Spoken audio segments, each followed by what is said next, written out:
សត្វទាំងពីរសុំគ្នាធ្វើជាមិត្តក្អែកដឹងពីល្បិចចចកក៏ប្រាប់ក្តាន់ឲ្យឈប់តាក់ទងតែត្រូវក្តាន់បដិសេធរឿងក្តាន់ក្អែកនិងចចកក្តាន់និងក្អែកជាមិត្តនឹងគ្នារស់នៅយ៉ាងសុខសាន្តថ្ងៃមួយចចកឃើញក្តាន់ក៏ចូលទៅនិយាយបញ្ចុះបញ្ចូលទាល់តែក្តាន់ទុកចិត្តសត្វទាំងពីរសុំគ្នាធ្វើជាមិត្តក្អែកដឹងពីល្បិចចចកក៏ប្រាប់ក្តាន់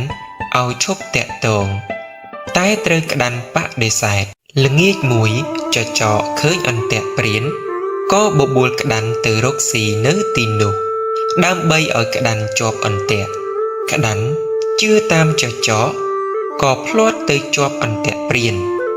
ក្តាន់ស្រែកហៅចចកឲ្យជួយតែចចកធ្វើមិនឮរត់ពួនក្នុងគុម្ពោតព្រៃចាំមើលក្តាន់រើបំរាស់អស់កម្លាំងវានឹងស៊ីក្អែកពុំឃើញក្តាន់ខំហើររកក៏ប្រទះឃើញក្តាន់ជាប់អន្ទាក់ក្អែកប្រាប់ក្តាន់ឲ្យធ្វើពុតជាងាប់នៅពេលដែលព្រានមកដល់ពេលព្រានដោះអន្ទាក់រួចវានឹងធ្វើជាសញ្ញាឲ្យក្តាន់ស្ទុះបោលឲ្យលឿនព្រានមកដល់ឃើញក្តាន់ជាប់អន្ទាក់ដេកស្ដោកក៏ដោះក្តាន់ដាក់ទៅម្ខាងក្អែកឃើញដូច្នេះក៏ស្រែកខ្វក់ខ្វក់ក្តាន់ស្ទុះបោលចូលទៅក្នុងព្រៃ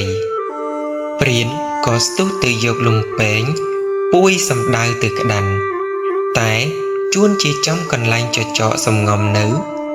លំពែងនោះធ្លាក់ត្រូវចចកមរណានាពេលនោះទៅ